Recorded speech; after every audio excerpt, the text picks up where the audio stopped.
Vidhi suggests a mandatory system of self-regulation for the news media that balances media freedom and public interest, effectively suggesting that statutorily there should be a regulatory body which is given the teeth, in a sense, to fine and even de-license television channels if they don't follow the rules. So, Uday, this entire debate over regulation, some media people, media persons don't even like the use of the word regulation. They believe in some way that's an intrusion on their freedom. Do you believe the time has come for maybe an Ofcom-like body in this country which has statutory and maybe even constitutional mandate to be a regulatory body for the entire media?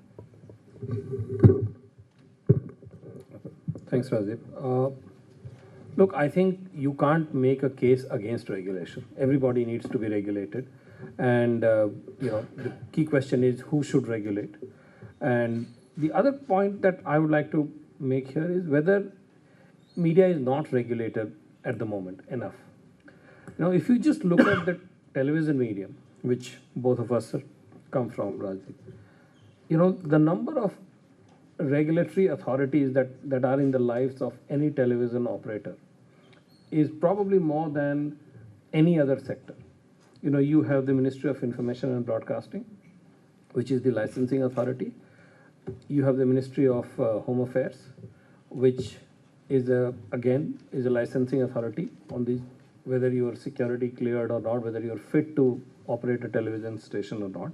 You have the Ministry of Telecom and various other bodies around it. Then you have the Telecom Regulatory Authority of India. Then you have the Press Council. Then to regulate advertising, you have the Advertising Standards Council of India, which is again a statutory body. Then you have, on issues of content and consumer issues, you have the Ministry of Consumer Affairs. You have to protect various stakeholders' interests through how they are represented in their content. You have the constitutional bodies like the Scheduled Caste Commission, Scheduled Tribes Commission, National Commission for Women, and all that. So it's not that there is not enough regulation. There is enough regulation, and yet there is a huge problem, obviously, with media. All of us, the fact that we are discussing here and anywhere we go, in flat 5 minutes, the discussion comes around to what do we do with media in this country. So there is genuinely a problem. But I don't think the problem is a problem of regulation or not enough regulation. And hence, I don't think even the solution could be found through regulation alone. What are the core issues with media? I think there are 3 core issues the way I see it. One is the competence of media. What the media does. Does it report accurately? Does it identify the right issues? And I'm talking largely of news media, but not just of news media. And I'm talking about print, TV, and digital, everything. So there is a serious issue of skill and competence. The other issue is that of integrity, which is a very big issue. Lately, because of some developments, it's on everybody's radar.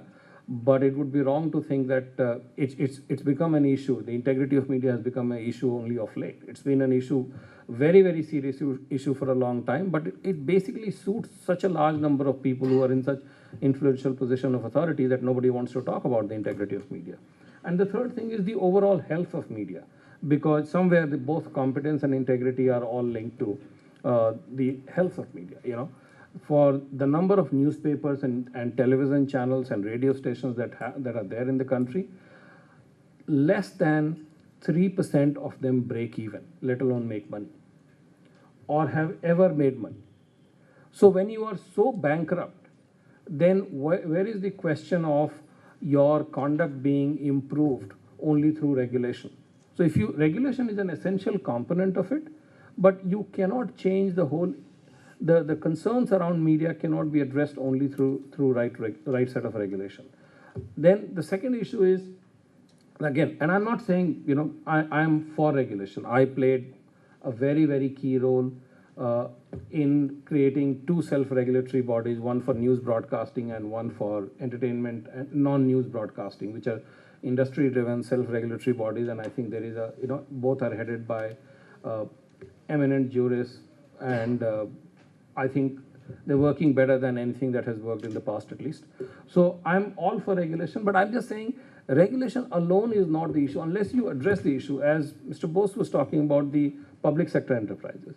The issue of public sector enterprises is not just, you can't just make one legal intervention and change the whole issue. I think it's important to look at the legal framework, but the issues are far more fundamental. But let me just raise 2 points. Do you believe, A, this regulatory authority, as Vidhi suggests, should be statutorily constituted? Should there be a statute today, if, let's say, any of your entertainment channels is seen to violate the code and strictures are passed against them by the IBF or the NBA? We've had instances where, at least in news, where the channel has just walked out of the association saying, we don't accept your ruling, we are walking out. Do you believe, therefore, there should be a statutory basis to any such regulatory body that is set up? I think, a statutory basis would help, would be better than having no statutory authority, because as the one case that you're talking about, those can be avoided. But let's look at the ASCI, the Advertising Standards Council of India. It has statutory authority. That hasn't really, moved the needle. So I think you should give it a statutory authority only to make it legitimate, only to guard it against the daily administrative, political, and executive interference. Because otherwise, every time, with due respect, if a joint secretary doesn't like the order that the regulatory body has passed, he or she says, I don't care.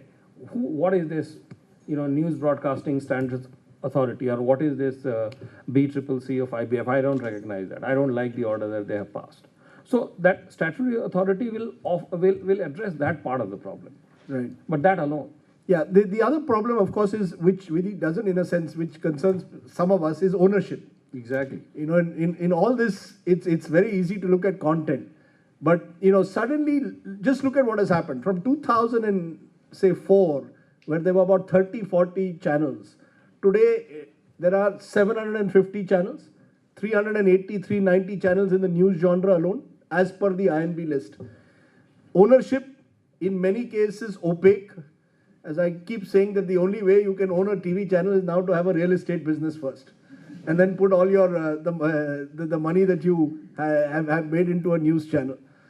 Or, of course, you've got to be big enough to to have extra cash. So, I mean, should that be looked into? Have we, for much too long, focused too much on content and not enough on ownership? No, I completely. Whether it's cross media, totally. Whether it's the nature of ownership. Totally. And I think the issue of ownership is very heavily linked to, again, the 3 points that I made: integrity, competence, and health.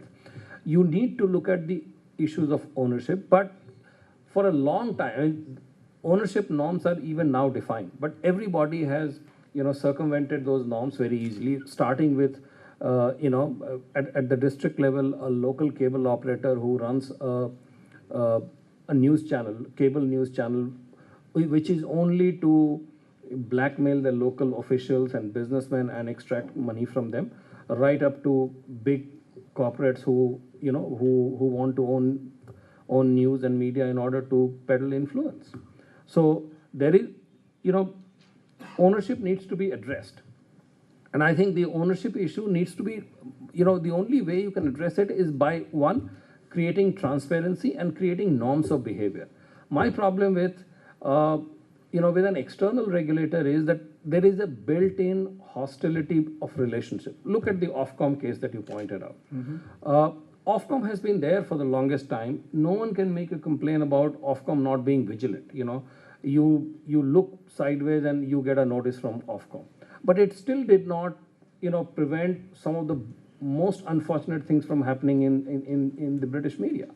So Ofcom was not, it couldn't solve or couldn't step in when big solutions were required, or when big issues were haunting British media. Whether it is the issue of integrity, phone hacking, or whatever else that you're talking about. So you need to, my problem with the way we have regulated media, everybody wants to control media. That's the real fact. The executive wants to control media, the politicians want to control media, and now the corporates and their middlemen want to control media because they realize that that's the way to control politicians. Now, do you want to have an honest, healthy, thriving media which is independent or not? That's the real issue you need to address. And that doesn't get addressed only by appointing a regulator.